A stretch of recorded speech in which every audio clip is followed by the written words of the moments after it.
नमस्कार। Good evening भाइयों।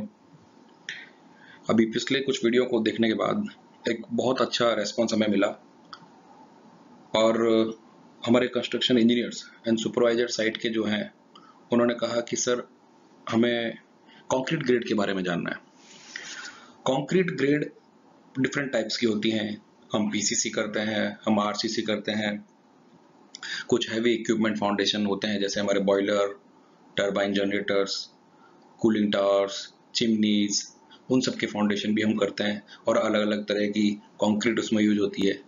तो basically supervisor and foreman level पर कैसे उनको समझ में आए जो कि 10th और 12th पास या आईटीआई करके है, तो उनको कैसे ग्रेड उनको एक्चुअली पता चले कि ग्रेड क्या होती है कंक्रीट की। जस्ट उसका एक छोटा सा आइडिया जनरेट करने के लिए उन्हें आने वाली आगे हम उनको समझाएंगे। तो कंक्रीट बेसिकली क्या है? कंक्रीट में सीमेंट, सैंड, 10 mm का एग्रीगेट, 20 mm का और लगता है तो 40 mm का एग्रीगेट, बड़े साइज का एग्रीगेट भी यूज हो सकता है।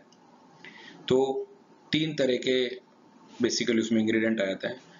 वाटर मिलाते हैं एंड एडमिक्सचर मिलाते हैं तो हमारा कंक्रीट जनरेट होता है।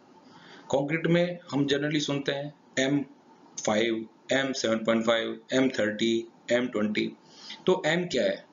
M बेसिकली होता है मिक्स और 5 जो है या 7.5 जो है या 10 है वो उसकी स्ट्रेंथ होती है।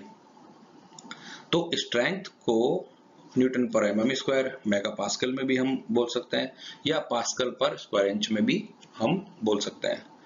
जनरली इंडिया में हमारा एमपीए मेगा पास्कल में हम बात करते हैं। तो जो 5, 10, 20, 30, 50 जो हम सुनते हैं M10, M5, M10 वो सब मेगा पास्कल में है।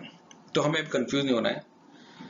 मेगा पास्कल के बारे में बात करेंगे बिकॉज हमारे यहाँ पर पीएसआई बहुत कम यूज में लिया जाता है। तो जितनी भी साइट्स हमारी होती हैं वहां पर हम मेगा पास्कल में ही लेते हैं और एम स्टैंडर्ड है, एम फॉर मिक्स, इस तरह से। तो M5 बेसिकली M5, M75 से लेकर के M15 तक ये जो 4 ग्रेड हैं कंक्रीट की, ये हम कहाँ यूज करते हैं? ये बेसिकली अगर हमारे पास मिक्स डिजाइन ना हो, माने लेबोरेटरी से बनके कोई डिजाइन नहीं आई है कंक्रीट की हमारे पास और हम चाहते हैं कि साइट पर हमें वो काम कराना है, तो आईएस कोड में IS 456 में इसका एक रेशियो लिखा हुआ है। आप देख सकते हैं 1510 M5 के लिए है। तो M5 है 1510, मतलब सीमेंट 1 भाग, सैंड 5 भाग और एग्रीगेट 10 भाग।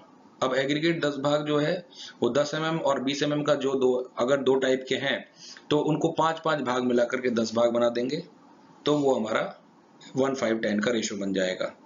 कोशिश करना ये बिकॉज वॉल्यूम बैचिंग बोलते हैं इसको टेक्निकल लैंग्वेज में।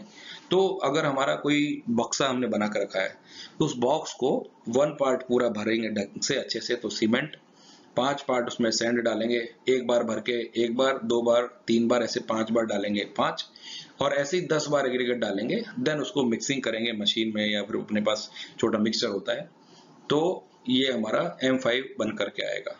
जनरली कहाँ यूज करते हैं M5 को? प्लम कंक्रीट में, जहाँ बहुत बड़ा हमको कोई कॉम्पैक्ट कोई एक्सकेवेशन किया और उसको फिल करना है तो बड़े बड़े बोल्डर भी उसमें लूज हम यूनिफॉर्म साइज के डालते रहते हैं, एक साइज के, और ये M5 का कंक्रीट डालते हैं सो दैट वो सॉलिडिफाई हो जाए, पक्का हो जाए। तब उसके ऊपर कुछ पीसीसी वगैरह करके अगर स्ट्रक्चर को उठाना है तो प्लम कंक्रीट जनरली हम लोग इस तरह से यूज कर लेते हैं। M7.5 सेम उसी तरह से 1:4:8 का रेशो है। 1:4:8 के रेशो जैसा बताया, सीमेंट 1, 4 सैंड और एग्रीगेट 8। उसको अगर हम लोग ड्रम मिक्सचर में अपने साइड पे छोटे बेबी मिक्सचर में मिला देंगे, इसको पीसीसी में भी यूज कर सकते हैं और हम प्लम कंक्रीट में भी यूज कर सकते हैं जैसे पहले बताया। इसी प्रकार से M10, M15 ये भी दो पीसीसी की हमारी ग्रेड है।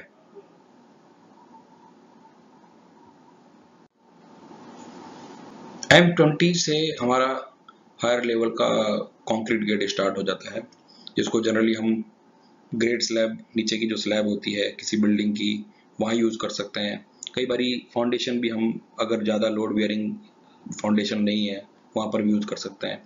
ये सब नॉमिनल मिक्स कहलाते हैं। नॉमिनल मिक्स मतलब हमारे पास अगर मिक्स डिजाइन नहीं है और हमें कहीं कंक्रीट करनी है तो ये 1, 1.5, 3 के भाग से हमने अगर अपना मिलाया तो वो उतना M20 ग्रेड का हमारा स्ट्रेंथ आएगा 28 दिन में। 20 MPa उसकी स्ट्रेंथ आ जाएगी। उसके बाद हायर ग्रेड के हमारे कुछ मिक्स हैं जो कि M25 से लेकर M45 तक होते हैं।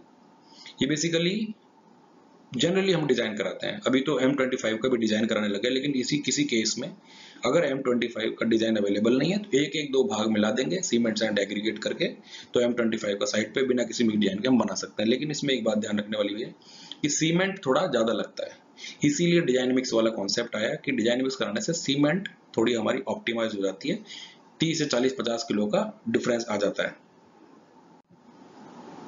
तो इस प्रकार से M30, M35, M40 ये 3 तरह के बेसिकली जो ग्रेड्स हैं हम बीम, कॉलम, फाउंडेशन और रोड वगैरह में यूज कर लेते हैं। M40 से आगे के हम लोग कंक्रीट रोड के में यूज करने लगते हैं। M30, M35 foundation, beam, column, हमारा छत स्लैब डालना है वहां इसको यूज करते हैं। डिजाइन मिक्स बनवाते हैं लेबोरेटरी से आके, वो जो रेशो हमको बताता है उस रेशो से हम डालते हैं। सीमेंट की इसमें बचत हो जाती है और 28 डेज में अगर हम क्यूब टेस्ट करेंगे तो उसका 30-35 से अधिक स्ट्रेंथ आएगा, जिसके मानक M35 अगर M36, M37 आ रहा है तो वो M35 ग्रेड की कंक्रीट होगी और उसका टेस्ट यह आएगा। M45 और इससे ऊपर के कंक्रीट ग्रेड वो अधिकतर हैवी इक्विपमेंट फाउंडेशन, बड़े स्ट्रक्चर, 300 मीटर के चिमनीज, कूलिंग टावर 200 मीटर के, उनके फाउंडेशंस, उनके कॉलम्स, बॉयलर के फाउंडेशंस और बड़े बड़े फ्लाईओवर्स, ब्रिजेस, उनके जो फाउंडेशंस हैं, उनके जो पिलर्स हैं, उनके जो मेन सुपर स्ट्रक्चर्स हैं, उनकी कंक्रीट ग्रेड M50 से लेकर के M75 तक हमारे इंडिया में अभी तक यूज हो चुकी है। M75 जे फ्लाईओवर मुंबई में यूज हुई थी सबसे पहले सन 2008-2009 के आसपास। ये सबसे बड़ी हमारी कंक्रीट ग्रेड जो हमने इंडिया में यूज की है वो है। सीमेंट का लगभग 500 किलो तक का इसमें यूज हुआ था M75 कंक्रीट में।